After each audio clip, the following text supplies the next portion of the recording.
नमस्कार मित्रों, सरल संस्कृत व्याकरण कक्षा में मैं जशोदेव ढोंडियाल सायंकालीन कक्षा में आपका स्वागत करता हूं। और आज मित्रों प्रथम अध्याय समाप्ति की ओर है। आज के कक्षा में हम प्रथम अध्याय का संपूर्ण अध्ययन कर देंगे। तो थोड़ा सा पुराना जो हमने पढ़ा है उसका स्मरण करते हुए हम आगे बढ़ेंगे। तो प्रथम दिवस में आपने जब धृतराष्ट्र ने संजय को पूछा कि कौरव और पांडव जो कुरुक्षेत्र में खड़े हैं युद्ध के लिए, उनका सारा दृश्य मुझे सुनाइए, तो फिर उनको संजय सुनाता है कि दोनों सेनाओं के प्रधान जो सूरवीर हैं उनका गणना वाला जो प्रसंग था वह हमने प्रथम दिवस के इस व्याख्यान में सुना था। और द्वितीय दिवस के व्याख्यान में हमने दोनों सेनाओं के जो शंख ध्वनि का वर्णन, जो युद्ध से पहले जो शंख ध्वनि होती थी उसका वर्णन हमने सुना। उसके बाद तृतीय दिवस के कक्षा में हमने अर्जुन द्वारा सेना का निरीक्षण का प्रसंग सुना, जिसमें अर्जुन मोह से ग्रसित होता है। वह प्रसंग हमने तृतीय दिवस के इस व्याख्यान में सुना। और आज चतुर्थ दिवस के इस प्रसंग में हम मोह से व्याप्त हुए अर्जुन की कायरता और उसके अपने परिवारजनों के प्रति स्नेह और अपने शोक युक्त वचनों को आज के इस प्रसंग में हम पढ़ेंगे, सुनेंगे। 31वां श्लोक है, निमित्तानि च पश्यामि विपरीतानि केशव न च श्रेयोनुपश्यामि हत्वा स्वजनमाहवे। श्लोक का अर्थ इस प्रकार से है कि हे केशव, अर्जुन कहते हैं कि हे केशव, मैं लक्षणों को भी विपरीत ही देख रहा हूँ तथा युद्ध में स्वजन समुदाय को मारकर कल्याण भी नहीं देखता। अर्जुन यहाँ पे क्या कह रहा है कि युद्ध में स्वजन समुदाय को मारकर कल्याण भी नहीं देखता, यानी कि अगर मैं जीत करके अपने स्वजनों को मार दूँ तब भी मैं अपना कल्याण नहीं देखता हूँ। और आगे क्या कहता है अर्जुन कि न कांक्षे विजयम कृष्ण न च राज्यम सुखानि च किम नो राज्येन गोविंद किम भोगैर्जीवितेन वा। यहाँ पे अर्जुन कहता है कि हे कृष्ण, मैं न तो विजय चाहता हूँ और न राज्य तथा सुख ही चाहता हूँ। हे गोविंद, हमें ऐसे राज्य से क्या प्रयोजन है अथवा ऐसे भोगों से और ऐसे जीवन से भी क्या लाभ। अब आगे के श्लोक में बताते हैं कि येषामर्थे कांक्षितं नो राज्यं भोगाः सुखानि च त इमे वस्थिता देहे त इमे वस्थिता युद्धे प्राणास्त्यक्त्वा धनानि च। अर्जुन कह रहा है कि हे कृष्ण, ऐसे भोगों से और ऐसे जीवन से भी क्या लाभ जिनके लिए राज्य, भोग और सुखादि अभिष्ट हैं, वे ही ये सब धन और जीवन की आशा को त्याग कर युद्ध में खड़े रहता हूँ। आगे के श्लोक में बताता है, कह रहा है अर्जुन कि आचार्याः, कौन कौन खड़े हैं इस युद्ध में, यह वर्णन आ रहा है। आचार्याः पितरः पुत्रास्तथैव च पितामहः मातुलाः स्वसुराः पौत्राः श्यालाः संबंधिनस्तथा। सब बहुवचन में कर रखा है। आचार्याः, आचार्य लोग, पितरः माने पितर जो हमारे जो बड़े हैं, हमारे पिता के से बड़े छोटे यानी पिता समान जो हैं, पितरः। पुत्रा, हमारे जो क्या हैं, पुत्रों के समान हैं, जो ताऊ के लड़के, चाचा के लड़के, वे भी खड़े हैं। और पितामह, हमारे दादा भी यहाँ खड़े हैं। मातुलाह, हमारे मामा लोग भी यहाँ खड़े हैं। ससुराह, ससुर। पौत्राह, पौत्र। श्यालाह, साले, ये सभी संबंधी लोग तो मेरे सम्मुख युद्ध के लिए खड़े हैं, ऐसा अर्जुन कह रहा है।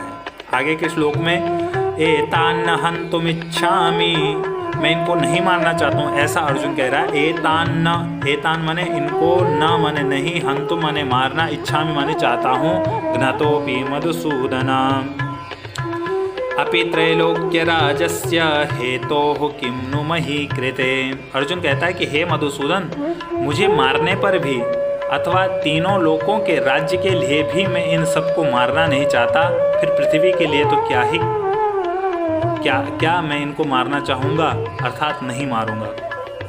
यानी कि अर्जुन कह रहा है कि मैं अपने स्वजनों को, जो ये मेरे सम्मुख खड़े हैं, मेरे गुरुजन, ताऊ चाचा और चाचा ताऊ के लड़के और दादा मामा ससुर पौत्र शाले इत्यादि सारे लोगों को, इनको मैं नहीं मारना मैं स्वर्ग के लिए ना मारूं इनको, तो यह तो पृथ्वी के लिए क्या इनको मारूं मैं, इस प्रकार कहता है।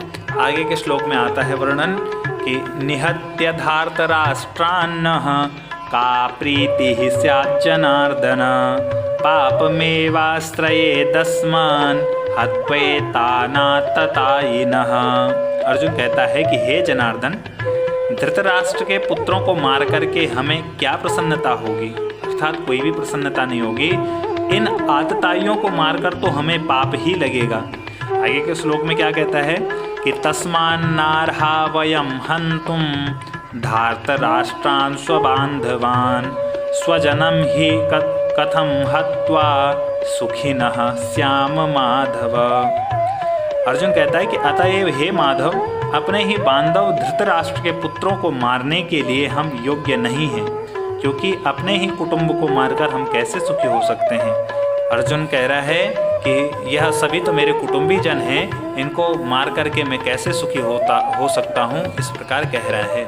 आगे के 2 श्लोक एक साथ में हैं कि यद्यप्येते न पश्यन्ति लोभोपहत चेतसः कुलक्षयकृतं दोषं मित्रद्रोहे च पातकं कथं न ज्ञेयमस्माभिः पापादस्मान्निवर्तितुं कुलक्षयकृतं दोषं प्रपश्यद्भिर्जनार्दन।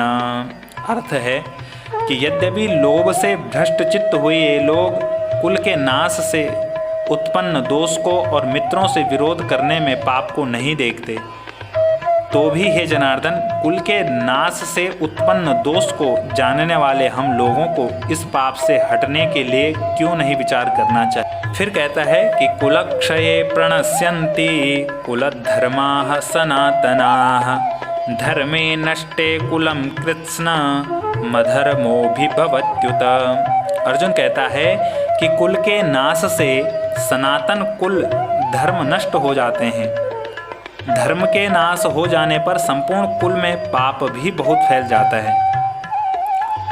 पुनः इसका अर्थ पढ़ देता हूँ कि कुल के नाश से सनातन कुल धर्म नष्ट हो जाता है, यानी कि जब कुल नाश हो जाएगा तो हमारा धर्म नाश हो जाता है, नष्ट हो जाता है, और धर्म के नाश हो जाने पर संपूर्ण कुल में पाप ही पाप फैल जाता है। यानी कि अगर हम अपने कुल को अगर नाश करते हैं तो हमारा धर्म नष्ट हो जाएगा, और हमारा धर्म नष्ट हो जाएगा तो हमें पाप लगेगा। इस प्रकार अर्जुन कह रहा है। अर्जुन मोह से ग्रसित है, सम्मुख अपने इन सभी स्वजनों को देख करके वह मोह से ग्रसित हो गया है और कह रहा है भगवान कृष्ण से कि मैं युद्ध नहीं कर सकता हूँ। इस प्रकार से वह अपने बहुत सारे तर्क प्रस्तुत कर रहा है। आगे के श्लोक में 41वां श्लोक है कि अधर्माभिभवात् कृष्ण प्रदुष्यन्ते कुलस्त्रियः स्त्रीषु दुष्टाशु वार्ष्णेय जायते वर्णसंकरः। अर्जुन कहता है कि हे कृष्ण, पाप के अधिक बढ़ जाने से कुल की स्त्रियां अत्यंत दूषित हो जाती हैं, और हे वार्ष्णेय, स्त्रियों के दूषित हो जाने पर वर्ण संकर उत्पन्न होता है। इस प्रकार से अर्जुन ने भगवान श्री कृष्ण से कहा। और आगे के श्लोक में क्या कहता है कि संकरो नरकायेव कुलघ्नानां कुलस्य च पतन्ति पितरो ह्येषां लुप्तपिंडोदकक्रियाः। आगे के श्लोक में अर्जुन कह रहा है कि जब अधर्म बढ़ जाता है तो कुल की जो स्त्रियां होती हैं वे दूषित हो जाती हैं, और कुल की जो स्त्रियां दूषित हो जाती हैं तो तब वर्ण संकर उत्पन्न होते हैं, और वर्ण संकर जब उत्पन्न हो जाते हैं तो फिर वर्ण संकर उत्पन्न होने से कुल घातियों को और कुल को नरक में ले जाने के लिए ही ये वर्ण संकर होते हैं, क्योंकि लुप्त हुई पिंड और जल की क्रिया वाले अर्थात श्राद्ध और तर्पण से वंचित इनके पितर लोग भी अधोगति को प्राप्त होते हैं। अर्थात वर्ण संकर जो पुत्र होता है वह अपने पितरों को पिंडदान जलदान इत्यादि नहीं कर सकता, जिससे उसके जो पितर होते हैं वे हमेशा ही अधोगति में जाते हैं, अधोगति को प्राप्त करते हैं और उसका जो वंश है वह इसी प्रकार से अधोगति को जाता है। यह शास्त्रों में कहा गया है। आगे के श्लोक में अर्जुन कहता है कि इन दोषैरैतैः कुलगणानां वर्णसंकरकारकैः उत्साद्यन्ते जातिधर्माः कुलधर्माश्च शाश्वताः। कि जब ये वर्ण संकर होते हैं तो इन वर्ण संकर कारक दोषों से कुल घातियों के सनातन कुल धर्म और जाति धर्म नष्ट हो जाता है। यानी कि यहाँ पे बहुत ही महत्वपूर्ण बातें कुछ यहाँ पे अर्जुन कह रहा है कि हे अर्जुन, यदि कुल का नाश होता है तो कुल के नाश होने से धर्म नष्ट होता है और धर्म के नाश होने से सारे कुल में पाप जो है, संपूर्ण जो कुल होता है उसमें पाप बढ़ जाता है। पाप बढ़ने से घर की स्त्रियां दूषित हो जाती हैं। स्त्रियों के दूषित होने से वर्ण संकर उत्पन्न होते हैं। वर्ण संकर उत्पन्न होते हैं तो वर्ण संकर अपने पितरों को पिंडदान आदि क्रिया जो होती है वह नहीं कर सकते हैं, इसलिए श्राद्ध तर्पण इत्यादि नहीं कर सकते हैं। और जब श्राद्ध तर्पण नहीं होगा तो पितृ अधोगति को प्राप्त होंगे। पितृ अधोगति को प्राप्त होंगे तो वह जो घर है, वह जो कुल है वह सुखी नहीं होगा और सुखी नहीं होगा तो वर्ण संकर कारक दोषों से कुल घातियों के जो सनातन कुल धर्म हैं वे कुल धर्म और जो जाति धर्म हैं वे सब नष्ट हो जाते हैं।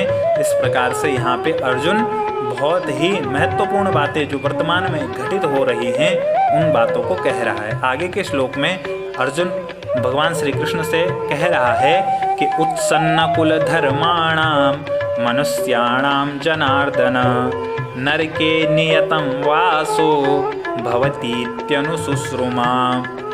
अर्जुन कहता है कि हे जनार्दन, जिनका कुल धर्म नष्ट हो गया है ऐसे मनुष्यों का अनिश्चित काल तक नरक में वास होता है, ऐसा हम सुनते आए हैं। अर्जुन कह रहा है कि हे जनार्दन, वर्ण संकर जिस घर में है, जिस घर की स्त्रियां दूषित हो चुकी हैं उस घर में वर्ण संकर उत्पन्न है। वर्ण संकर क्योंकि अपने पितरों का श्राद्ध तर्पण आदि नहीं कर सकता, तब उसके पितर अगर अधोगति को प्राप्त हैं तो अधोगति प्राप्त होने से वह कुल, वह धर्म, वह कुल और कुल धर्म तथा वह जाति धर्म नष्ट हो जाता है।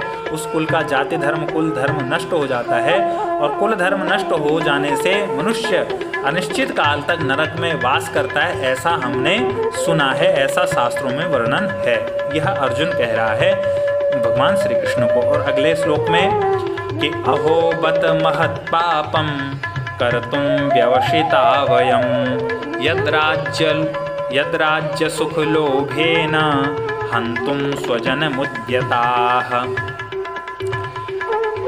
अर्जुन कहता है कि हाँ, शोक करते हुए, हाँ शोक, हम लोग बुद्धिमान लोग भी महान पाप करने को तैयार हो गए हैं, जो राज्य और सुख के लोभ से स्वजनों को मारने के लिए उद्यत हो गए हैं। अर्जुन अपने को कोस रहा है कि हमको यह बात सारी पता है कि अगर हम अपने ही कुल वालों को मारेंगे तो हमारा धर्म नष्ट होगा, हमारा कुल का जो धर्म होगा वह नष्ट हो जाएगा और हम छोटे से राज्य को प्राप्त करने के लिए, छोटे से सुख के लोभ से जो है अपने स्वजनों को मारने के लिए उद्यत हो गए। अपने को कोस रहा है अर्जुन इस श्लोक में। और अगला श्लोक है यदि माम प्रतीकार मशस्त्रम शस्त्रपाणयः धार्तराष्ट्रारणे हन्युस् तन्मे क्षेमतरम भवेत्। इसका अर्थ है कि यदि मुझ शस्त्र रहित एवं सामना न करने वाले को शस्त्र हाथ में लिए हुए धार्तराष्ट्र के पुत्र रण में मार डालें तो वह मारना भी मेरे लिए अधिक कल्याणकारक होगा। अर्थात अर्जुन ने बिल्कुल ही अपने हथियार छोड़ दिए हैं और कह रहा है कि मैं अपने स्वजनों को नहीं मार सकता, भले ही यह स्वजन आकर के मेरे हाथ में कोई शस्त्र नहीं, शस्त्र रहित होकर के ये धार्तराष्ट्र के पुत्र अगर आकर के मुझे मार डालें तो मैं मरने को जो है कल्याणकारक समझता हूँ, लेकिन मेरे सम्मुख जो मेरे स्वजन खड़े हैं उनको मैं मार नहीं सकता। इस प्रकार से अर्जुन ने जो है भगवान श्री कृष्ण के सम्मुख अपना धनुष बाण छोड़ दिया और बिल्कुल जो है बिल्कुल ऐसे जो है अपने अस्त्र शस्त्रों को छोड़ करके बिल्कुल निश्चल होकर के बैठ गया। इस प्रकार से धृतराष्ट्र को सुनाते हुए संजय यह सारा दृश्य धृतराष्ट्र को सुना रहा है। तो अंतिम श्लोक है प्रथम अध्याय का। संजय उवाच, संजय कहता है कि एव मुक्त्वार्जुनः संख्ये रथोपस्थ उपाविशत् विसृज्य ससरं चापम शोक संविघ्न मानसः। देखो, संजय बता रहा है धृतराष्ट्र को कि रणभूमि में इस प्रकार का शोक अर्जुन को होने से अर्जुन शोक से उद्विग्न मन वाला हो गया। और अर्जुन इस प्रकार कह करके जो बातें उसने पीछे कही हैं कि मैं अपने स्वजनों को नहीं मार सकता, भले ही यह स्वजन ये लोग मुझे आकर के मुझ बाण रहित को मार करके शस्त्र विहीन को मार लें, मुझे यह कल्याणकारी लगता है, लेकिन मैं इनको नहीं मार सकता। इस प्रकार कह करके बाण सहित धनुष को छोड़ करके रथ के पिछले भाग में जा करके बैठ गया। इस प्रकार से संजय धृतराष्ट्र को बताते हैं। इसी प्रकार से यह प्रथम श्लोक हुआ। ओम तत्सदिति श्रीमद्भगवद्गीतासूपनिषत्सु ब्रह्म विद्यायां योगशास्त्रे श्रीकृष्णार्जुन संवादे अर्जुन विषाद योग नाम प्रथमोऽध्यायः। श्रीकृष्णार्पणमस्तु। अगर आपको यह कक्षा अच्छी लगती है, यह व्याख्यान अच्छा लगता है, तो आप अपने और लोगों तक इस व्याख्यान को प्रेषित करें। चैनल को सब्सक्राइब करें, लाइक करें, कमेंट करें। और देखिए, हमारे देश का एक महत ही दुर्भाग्य है कि हमारे देश में इस गीता के ऊपर हाथ रख करके सच्चाई बोलने की कसम खिलाई जाती है, लेकिन यह गीता पढ़ाई नहीं जाती। मैंने एक छोटा सा प्रयास किया है कि हम इस संपूर्ण गीता को मूल श्लोक एवं अर्थ सहित संपूर्ण पढ़ जाएंगे। अब देखते हैं यह कहाँ तक संभव हो पाता है। आज की कक्षा में इतना ही। धन्यवाद।